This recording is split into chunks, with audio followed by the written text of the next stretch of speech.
తీరుస్తుంది, ఎప్పుడు తిరిగిస్తుంది, అసలు తిరిగి ఇవ్వగలదా లేదా అని ఆలోచించి నేనివ్వలేదు. మరి ఏమనుకునిచ్చావేంటి? ఏదో ఒకటనుకునిచ్చానులే. ఇప్పుడే చెప్పాలా అన్నీ నీకు?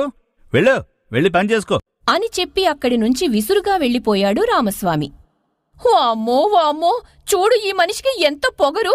ఇంట్లో ఉన్న సొంత పెళ్ళానికి చెప్పడానికి కూడా లేనంత విషయాలు ఏముంటాయో అడుగుతుంటే చెప్పకుండా ఎలా వెళ్ళిపోతున్నాడో. ఊరంతా తిరిగి మళ్ళీ ఇంటికే వస్తాడు కదా, రాని చెప్తాను.